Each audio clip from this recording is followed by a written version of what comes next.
Legenda Rawapening. Rawapening merupakan daerah rawa yang menjadi objek wisata menarik di Jawa Tengah. Rawapening berada di wilayah antara Kecamatan Ambarawa, Bawen, Tuntang, dan Kecamatan Banyubiru, Kabupaten Semarang.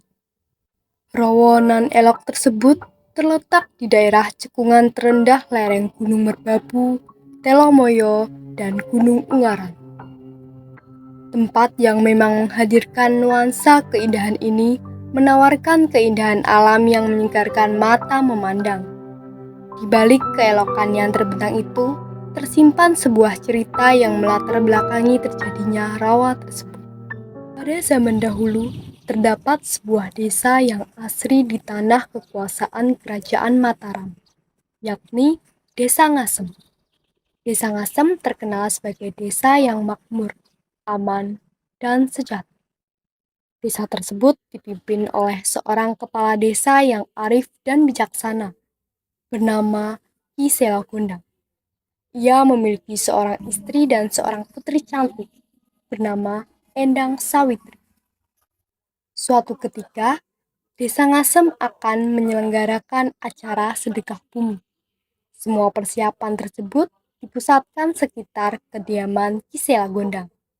Sebagaimana biasanya, dibutuhkan sarana tolak bala berupa sesaji dan pusaka sakti milik seorang resi yang terkenal saat itu. Untuk keperluan tersebut, sang putri diutus untuk meminjam pusaka sakti milik sahabatnya, Ki Hajar Salokantara. Mas Ayu.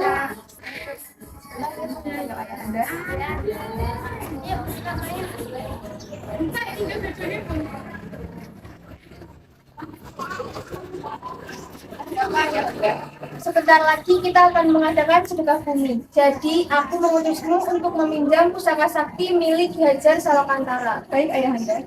Mas ayah anakku itu hanya bisa mendoakanmu dan memberi restu. Semoga Dewa aku membimbingmu. Iya ibu.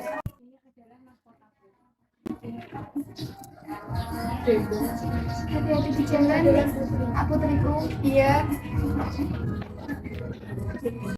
Endang Sawitri menjalankan titah sang ayah untuk meminjam pusaka kepada sang resi. Ia pergi menuju lereng Gunung Telomoyo. Setelah menempuh perjalanan yang cukup lama, tibalah Endang di padepokan Ki Hajar Salokantara.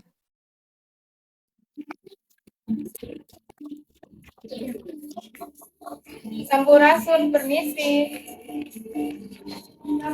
Ayu.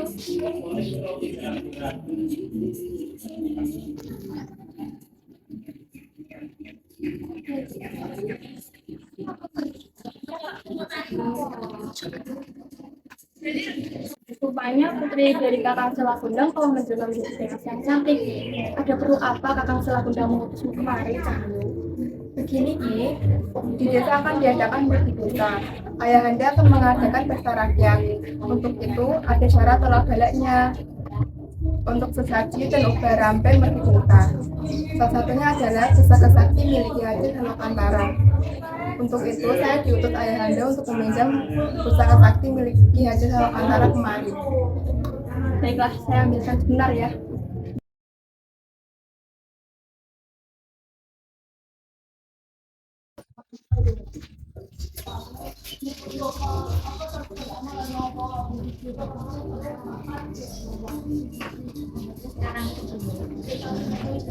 Pusaka ini adalah pusaka yang memiliki nilai yang tinggi. Ya, Ayu, pusaka ini bukanlah pusaka sembarangan. Jikalau ayahandamu bukanlah sahabatku, aku tidak akan pernah meminjamkan pusaka ini kepadamu. Namun, ada satu hal yang harus kau perhatikan saat membawa pusaka ini. Apa itu? Sebelumnya mohon maaf, apakah Ini Ayu masih dalam keadaan suci. Iya, saya suci, raga dan batin saya suci. Syukurlah kalau begitu. Bawalah ini. Saya akan menjaganya, Ki. Terima kasih atas bantuannya. Ingatlah satu hal, jangan letakkan pusaka itu di atas pangkuanmu. Baik, Ki. Terima kasih. Dalam perjalanan pulang, Endang Sawitri merasa sangat lelah dan mengantuk. Setibanya di kaki gunung, ia memutuskan berhenti sejenak dan mencari tempat sejuk untuk melepas lelah dan kantuknya.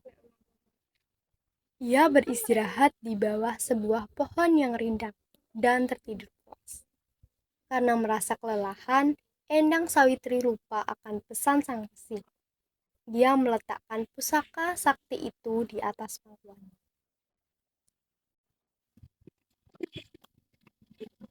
Ketiduran. Mana pusaka itu?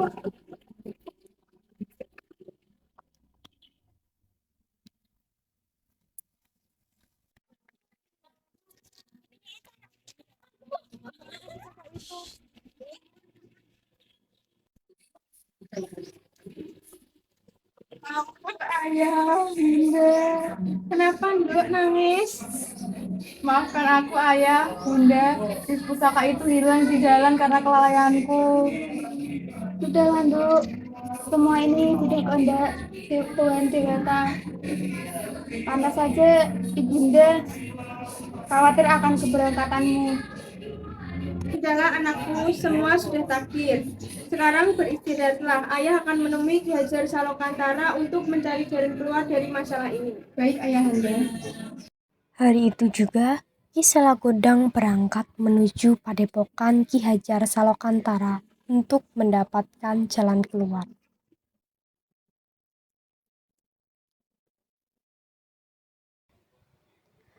Mendengar penuturan Ki Selagondang, sang resi pun terdiam. Akan putrimu menjaga kebersihan baik-baik. Mungkin ini adalah takdir dari sang dewata. Iya, Kakang, aku tahu putriku telah lalai akan pesanku. Aku mohon maafkanlah ia, Kakang. Aku sudah memaafkan putrimu. Sebenarnya pusaka itu tidak hilang, tapi masuk ke dalam rahim putrimu. Sebentar lagi putrimu akan mengandung. Dari dewata, dosa apa hamba ini sampai harus menanggung malu semacam ini?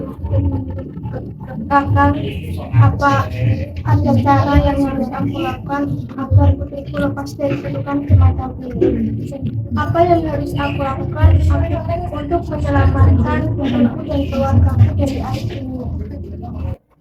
Kakang, bagaimana jika engkau menikahi putriku Endang Sawitri? Siapa tahu kutukan yang bersemayam di dalam tubuhnya akan hilang. Baiklah hati Salakundang, aku bersedia menikahi putrimu. Tapi pernikahan ini hanya untuk menutupi aib saja.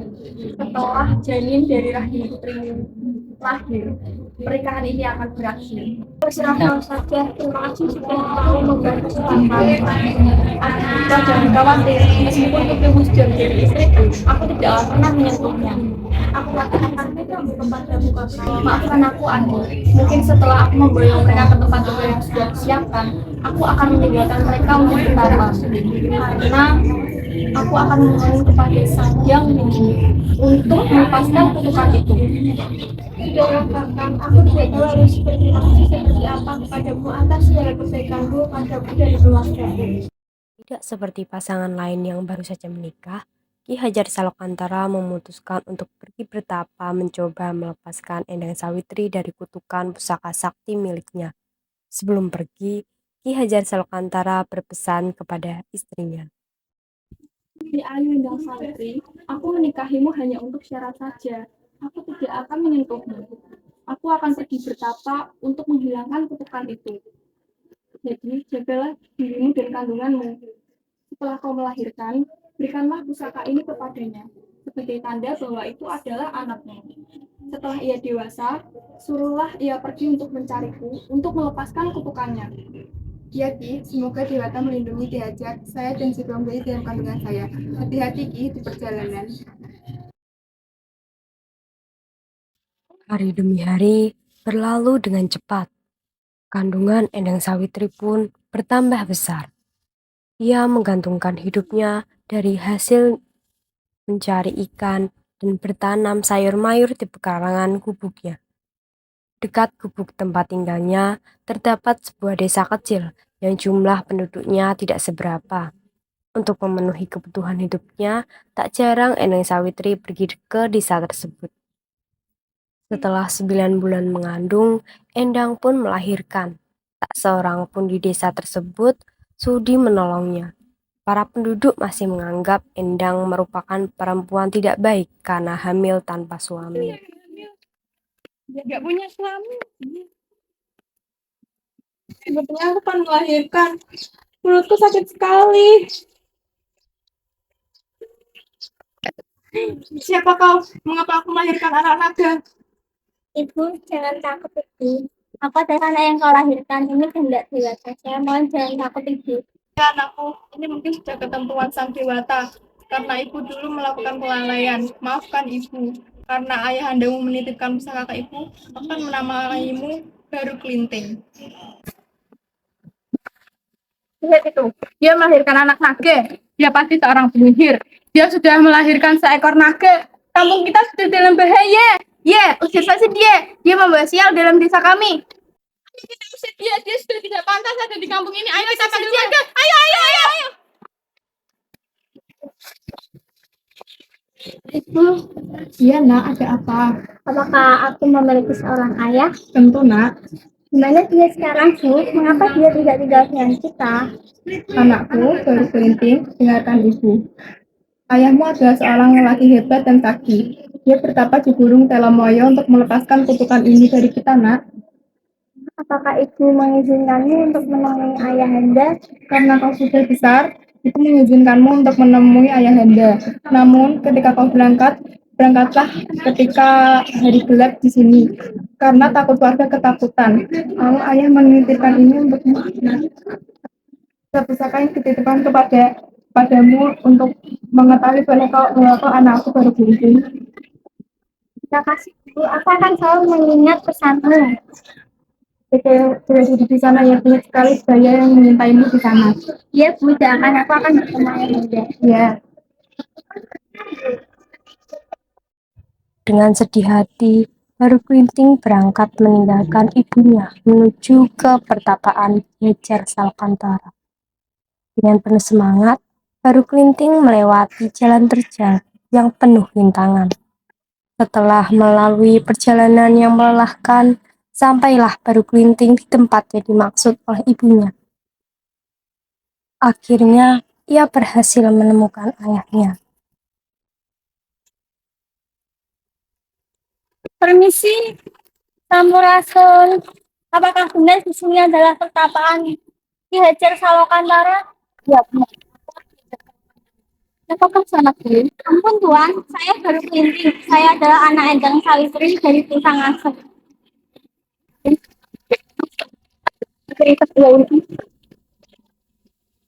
Saya membawa pusaka yang diberikan ibu saya. Aku mengenali pusaka yang kau bawa ini. Tapi mungkin kau memang anak Endang Sawitri.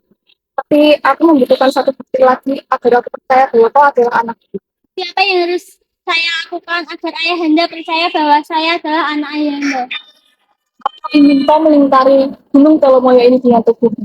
Apabila kau berhasil melingkari gunung ini, maka kau benar anak. Tapi jika kau gagal melingkari gunung ini, maka kau adalah dusta. Baiklah, jika ayahanda akan saya laksanakan. Singkat cerita, demi membuktikan bahwa apa yang dikatakannya benar, Baru Kelinting bergegas menuju kaki Gunung Telomoyo. Ia berusaha sekeras mungkin untuk dapat melilit kaki gunung dengan tubuhnya. Namun, hampir saja ekor dan kepalanya tidak dapat menyatu. Baru Kelinting mulai panik, tetapi ia tidak kehilangan akal. Ia menjulurkan lidahnya hingga menyentuh ekornya. Dengan sang izin dewata, Baru Kelinting dapat melingkari Gunung Telomoyo sesuai permintaan Ki Hajar Salokantara. Di belahan lain lereng Gunung Telomoyo terdapat sebuah desa yaitu Desa Patok. Desa itu akan mengadakan sebuah pesta. Untuk memeriahkannya, para pemuda mencari daging binatang, namun tidak mendapatkan seekor binatang pun. Saat mereka beristirahat, salah seorang pemuda menancapkan goloknya ke sebuah pohon. Tak disangka, pohon itu mengeluarkan darah. Ternyata, itu adalah tubuh seorang ular, yaitu baru kelinting. Sudah lama kita mencari, tapi kita tidak kunjung menemukan hewan untuk disembelih. Iya, kita harus semangat lagi. Lebih baik kita istirahat dulu. Baiklah.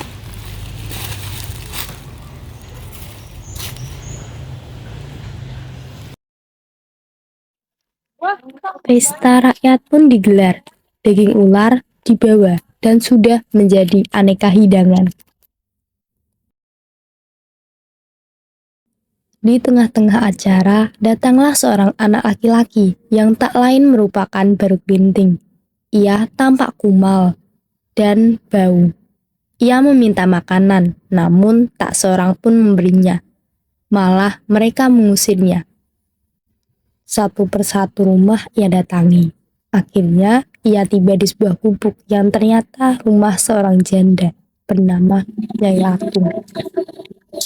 Permisi Paman, bolehkah aku meminta sepiring makan? Aku sangat lapar. Siapa kamu? Berani-beraninya kamu minta makan? Enak aja, aku sudah susah-susah cari makan, kamu yang makan. Pergi sana. Perutku lapar banget. Apa aku coba ke pesta itu ya?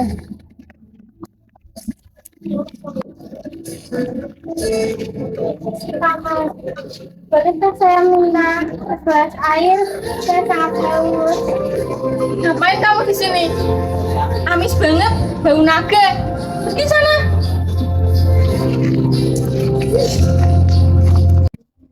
Permisi Nek, bolehkah saya meminta air? Saya sangat haus. Sini.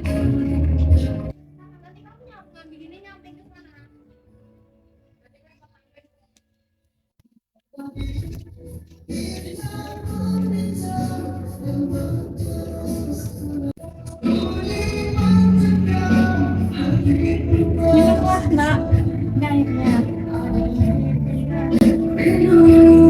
Apakah kau butuh air lagi? Apa kamu lapar? Nenek yang punya nasi, tapi tidak punya lauk. Siapa Nek? Aku mau.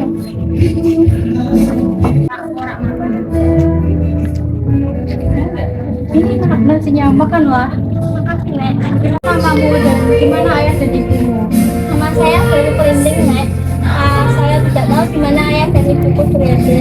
Ya juga, kalau begitu, tolong di sini bersamaku. Tidak usah Nek, saya pergi saja.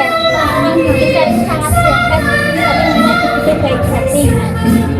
Nanti jika ada suara lonceng, Nenek Nailah kalau dengan membawa tentang menakan selamat.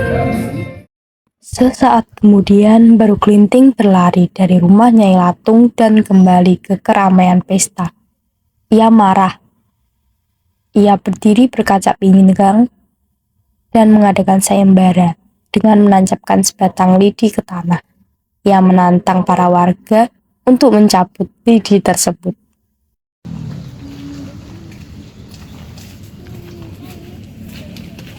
Hei para warga sekalian, aku akan mengadakan sayembara. Lihat baik-baik. Ayo, silakan coba siapapun yang dapat mencabut lidi ini. Kalian para warga-warga sombong. Aku ingin lihat tenaga kalian. Jangan remehkan kami anak kecil. Lihat, aku akan cabut di sini dan akan patahkan di depanmu.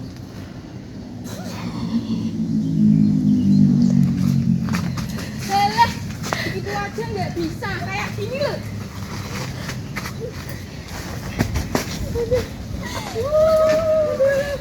Dasar para warga sombong. Perkataan kalian tidak sebanding dengan tenaga kalian.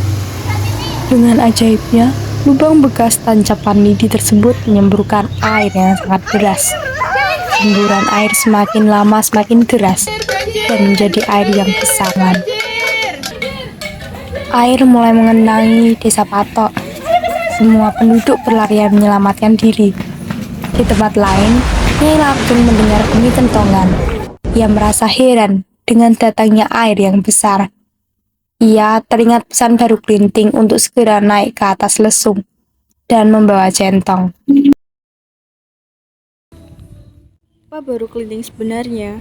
Apakah ia adalah jelmaan dewata yang murka dengan penduduk desa? Ah, betapa luas hamparan air rawa ini. Airnya bening sekali. Rawa berair bening. Ya, itulah nama yang cocok untuk tempat ini.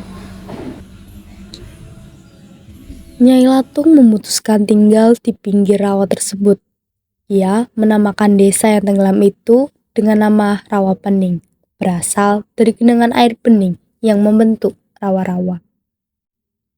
Makin lama, tempat itu semakin terkenal dan banyak pendatang. Di sisi lain, Ki Hajar Salokantara telah percaya bahwa Baru Kelinting adalah anaknya. Ia dan anaknya menuju lereng Gunung Telemoyo untuk menemui Endang Sawitri. Mereka pun hidup bahagia bersama.